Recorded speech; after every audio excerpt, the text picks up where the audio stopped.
بسم اللہ الرحمن الرحیم الحمد للہ رب العالمین والصلاة والسلام علی اشرف الانبیاء والمرسلین خاتم النبیین سید المرسلین ابی القاسم مصطفیٰ محمد صلی علی محمد. أما بعد فقد قال الله سبحانه وتعالى في محكم كتابه الكريم وقرآنه المجيد وقوله الحق. أعوذ بالله من الشيطان الرجيم. بسم الله الرحمن الرحيم. ولا تحسبن الذين قتلوا في سبيل الله أمواتا بل أحياء عند ربهم يرزقون. صلوات محمد وآل محمد.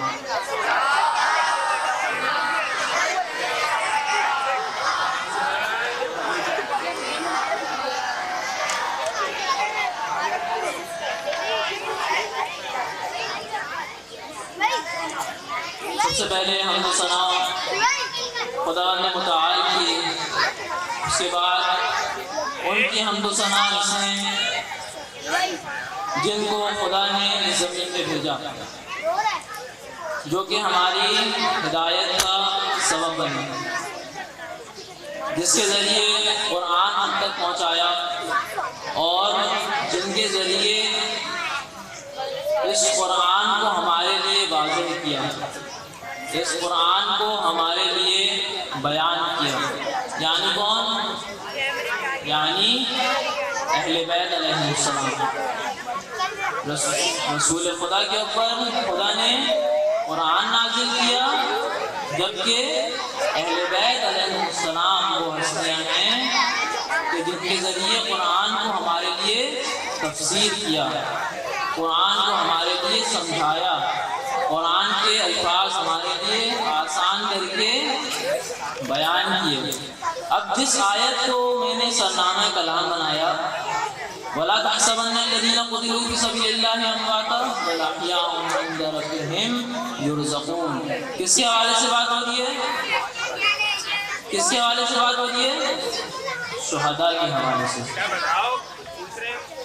شہداء کے حوالے سے بات ہو رہی ہے. کیا کہتا ہے خداوند تعالیٰ قرآن کے اندر؟ شہداء وہ ہستیاں ہیں کہ جو کبھی بھی نہیں مرتی. ہم سوچتے ہیں کہ ہماری آنکھوں کے سامنے سے چلے گئے، لیکن وہ کبھی بھی نہیں مرتے، بلکہ خدا کی طرف سے ان کو ہمیشہ رزق دیا جاتا ہے. صحیح؟ اب اسی کی ذیل میں شہداء کون ہیں؟ اس مقام تک کیسے پہنچے کہ وہ ہمیشہ کے لیے زندہ رہیں؟ ہماری آرزو کیا ہے؟ ہماری آرزو یہ ہے کہ ہم ہمیشہ اس دنیا میں زندہ رہیں. ہر انسان آرزو کرتا ہے نا کہ اس دنیا میں زندہ رہے. جب ایک اچھی چیز ملتی ہے، ایک گفٹ ملتا ہے، کوئی ایسی چیز ملتی ہے جو آپ کو خوش کر دیتی ہے، تو دل چاہتا ہے کہ وہ ہمیشہ میرے پاس رہے اور میں بھی ہمیشہ اس کے پاس رہوں، ہے نا؟ دل چاہتا ہے نہیں چاہتا؟ تو پھر ہم ایسا کیا کام کر سکتے ہیں کہ ہم بہترین راستے پہ چلے جائیں؟ ہم ایسے راستے پہ چلے جائیں کہ ہم بھی باقی رہ جائیں. اس گفٹ کے ساتھ باقی نہیں رہنا، کیونکہ وہ گفٹ تو اس دنیا میں رہ جائے گا. ہمیں بہترین گفٹ کے ساتھ اس دنیا میں رہنا ہے. صحیح؟ اس دنیا میں رہنا ہے جس دنیا میں خدا چاہتا ہے کہ ہم باقی رہیں. شہداء کو خدا نے کیا کہا؟ کیا وعدہ دیا؟ کہ جب تم مر جاؤ گے اس کے بعد بھی تم کیا رہو گے؟ زندہ رہو گے.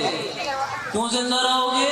کیونکہ تم نے میری راہ میں اپنی سب سے عزیز چیز کو قربان کر دیا، اپنی جان کو قربان کر دیا. اب جو تم چاہتے ہو وہ میں تمہیں دوں. کیا چاہتے ہو؟ باقی رہنا. باقی رہنا چاہتے ہو وہ میں تمہیں دوں گا. تم ہمیشہ کے لیے زندہ رہو گے. اس کی مثال کون ہے؟ سب سے بڑی مثال کون ہے؟ محرم میں ہم بہت سنتے ہیں امام حسین علیہ السلام. امام حسین علیہ السلام، ابھی کتنا وقت ہو گیا امام حسین علیہ السلام کی شہادت کو؟ 1000 تقریباً 400 سال، صحیح، 1400 سال گزر گئے۔ ایک سال کتنی دیر میں گزرتا ہے نا؟ اور کتنے سال گزر گئے امام حسین کو؟ 1400 سال۔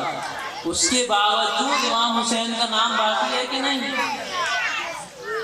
امام حسین کا نام باقی ہے کہ نہیں؟ نا؟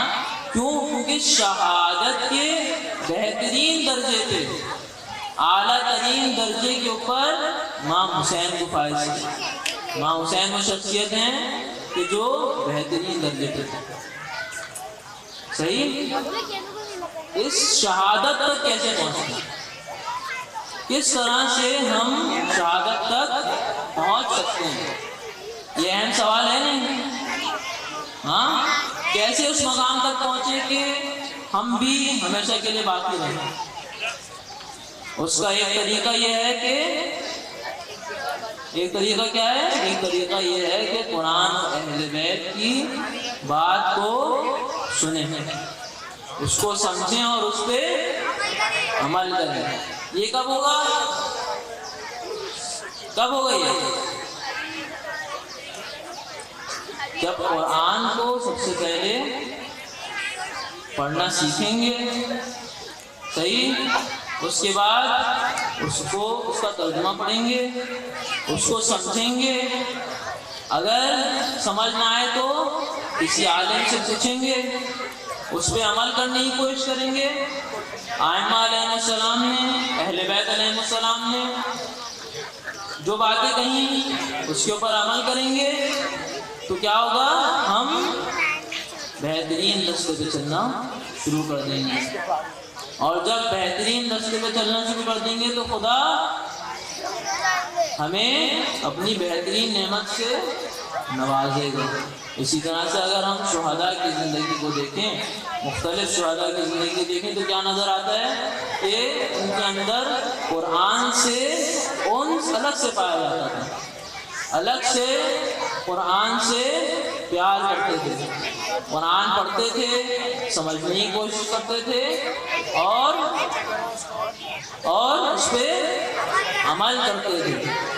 جب خدا نے دیکھا کہ یہ میری بات بھی سنتا ہے، یہ جو میں کہتا ہوں اس پہ عمل بھی کرتا ہے، تو بہترین نعمت خدا نے ان کو عطا کی، ان کو خدا نے اپنی بہترین نعمت سے نوازا اور شہادت جیسی نعمت انہیں عطا کی۔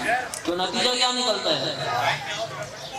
ہم کیسے اس نعمت تک پہنچ سکتے ہیں، اس بہترین جگہ تک پہنچ سکتے ہیں؟ قرآن کو پڑھ کے، اس کو سمجھ کے، اس پہ عمل کر کے، اور اس کے ساتھ ائمہ اہل بیت علیہ السلام کی بات کو سن کے اور عمل کر کے، صحیح۔ ابھی خوار نے کیا بیان کیا تھا؟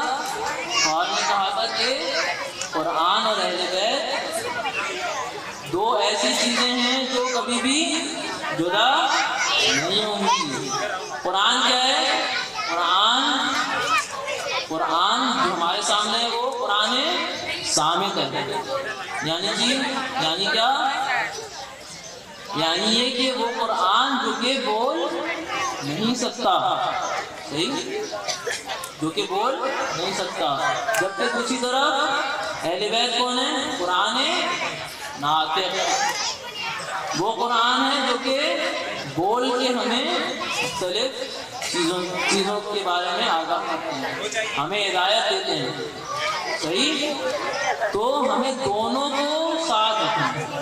اگر ہم نے صرف قرآن صامت پہ جو قرآن ہم پڑھتے ہیں اس کو پکڑ لیا تو کہیں تک نہیں پہنچیں گے۔ اگر ہم نے فقط اہل بیت کو پکڑ لیا اور قرآن کی بات نہیں سنی تب بھی کہیں تک نہیں پہنچیں گے، صحیح۔ تو دونوں کو ساتھ لے کے چلنا، دونوں کی بات سننا، دونوں کو سمجھنا، دونوں کو سیکھنا اور ان کی باتوں پہ عمل کرنا بہت ضروری ہے، بہت اہم ہے، اور یہی وہ راستہ ہے کہ جس کے ذریعے ہم ہدایت کے راستے پر چل سکتے ہیں، اور اگر ہدایت کے راستے پر چلیں گے تو خدا کی جو بہترین نعمت ہے، خدا کی بہترین نعمت میں نے شروع میں کیا بتائی تھی؟ جو شروع میں نے آیت پڑھی تھی وہ پڑھی تھی کیا؟ خدا کی بہترین نعمت شہادت ہے۔ صحیح؟ سب چاہتے ہیں شہید ہونی ہو، چاہتے ہیں؟ تو جب قرآن اور اہل بیت کی بات مانیں گے تو اگر طبیعی موت یعنی کسی کے مارنے سے بھی نہ مرے، تب بھی اگر عام موت بھی مرے تب بھی ہماری موت شہادت کی موت ہے۔ صحیح؟ محمد اور محمد صلی اللہ علیہ وسلم۔